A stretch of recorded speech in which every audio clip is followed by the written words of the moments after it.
அன்பிற்குரிய ஆன்மீக நண்பர்களே, பெரியோர்களே, மதுராந்தகம் தமிழ் விரும்பியின் இனிய காலை வணக்கம்.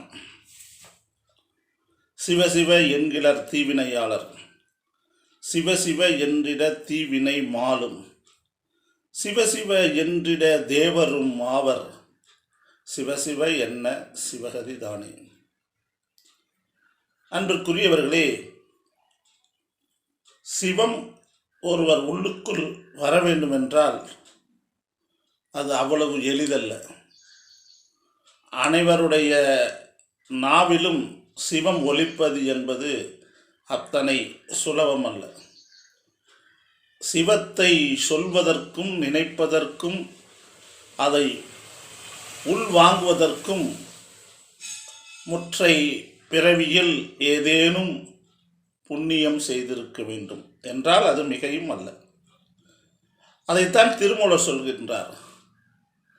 யாரெல்லாம் தீவினை செய்திருக்கிறார்களோ அவர்களுடைய நாவினில் சிவம் வராதாம். சிவசிவ என்கிலர் தீவினையாளர். நான்கே வார்த்தை, நான்கே சொல். யார் யாருடைய நாவினில் சிவம் வரவில்லையோ அவர்களெல்லாம் முற்றை பிறவியில் அவர்கள் தீவினை செய்திருக்கிறார்கள் என்பது நிதர்சனமான உண்மை. அதைத்தானே அவர் பதிவு செய்கிறார். சிவசிவ என்கிற தீவினையாளர். யாரெல்லாம் தீய வினை செய்திருக்கிறார்களோ அவர்களுடைய நாவில் சிவம் ஒலிப்பதில்லை.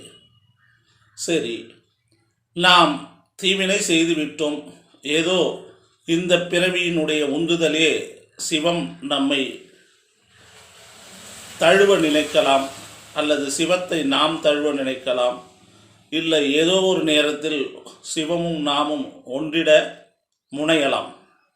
அப்படி முனையும் பொழுது சிவசிவ என்ற வார்த்தை நம் உள்ளத்திலிருந்து வெளிப்படும் பொழுது தீவினை அத்தனையும் மாண்டு போகும்.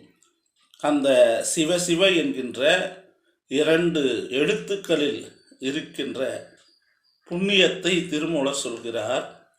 சிவசிவ என்றிட தீவினை மாலும். நீங்கள் சிவசிவ என்று சொன்னால் உங்களுடைய முந்தை வினைகள் அத்தனையும் அழிந்துவிடும், ஒழிந்துவிடும். தீவினை பற்றாது. சிவம் நாவினில் ஒலித்தால் சிவம் நம்மை அணுகாது. சிவம் நம்மை அணுகும் பொழுது பாவம் நம்மை அணுகாது என்று பதிவு செய்கிறார். பின் அடுத்து என்ன சொல்கின்றார்?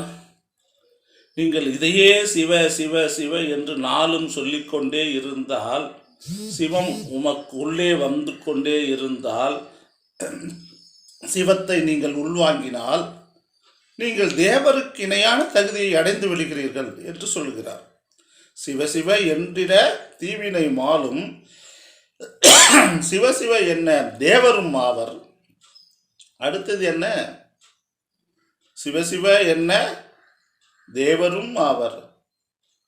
சிவசிவ என்றிட தீவினை மாண்டே விடும். சிவசிவ என்கிற தீவினையாளர். சிவசிவ என்றிட தீவினை மாலும். சிவசிவ என்ன சிவகதி தேவரும் ஆவர்.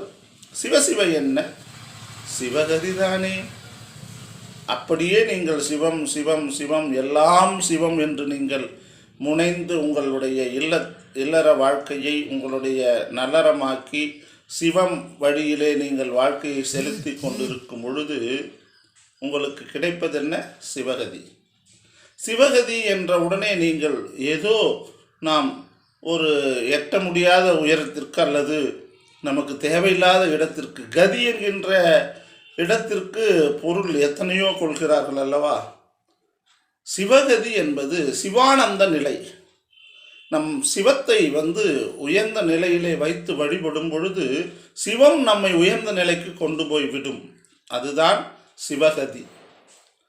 அதோ கதி என்றால், அதோ என்றால் பள்ளம் அல்லது கீழ்நிலை.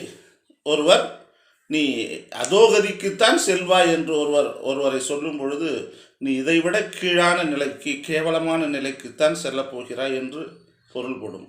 ஆனால் இங்கு சிவகதி என்பது மேலான நிலை. தேவருக்கு விட மேலான நிலை. மனிதன் முதலில் நீங்கள் தீவினை செய்திருந்ததால் உங்கள் நாவினில் சிவம் வரவில்லை. வந்ததுக்கு பின் உங்களுடைய ஏதோ இன்றைய பூஜா பலன்கள் அல்லது இன்றைய வேண்டுதல்கள், ஏதோ நல்லோர் தொடர்பு, இவற்றால் சிவம் உங்களிடையே வருகிறது. அவை நீங்கள் பற்றி கொள்கிறீர்கள். சிவமும் நீங்களும் ஒன்றாகி விடுகிறீர்கள். சிவவாக்கியர் சொல்வாரே, நாழி அப்பும் நாழி உப்பும் நாழியானவாறு என்பது போல் சிவத்தோடு இரண்டர கலக்கின்ற அந்த நிலை வருகின்றவர்களுக்கு தேவருக்கு இணையான தகுதி வந்து விடுவதாக திருமூலர் பதிவு செய்கிறார். சிவசிவ என்ன சிவகதிதானே. அடுத்தது இந்த தேவருக்கு நிலையான வந்துவிட்ட பிறகு நீங்கள் சிவத்தினுடைய அந்த பரமானந்த நிலைக்கு உட்படுவீர்கள். அப்படி இருக்கும் பொழுது சிவமே என்று இருக்கிறீர்கள். அதனால் நீங்கள் எது சிந்தை செய்தாலும் பலிதமாகும். சிவம் நம்முள் இருக்கட்டும். சிவமே நமக்கு மங்களம். சிவமே நமக்கு எல்லாம். சிவம் நிறைந்தால் இந்த அகிலம் எல்லாம் அன்பு செழிக்கும். நன்றி, வணக்கம்.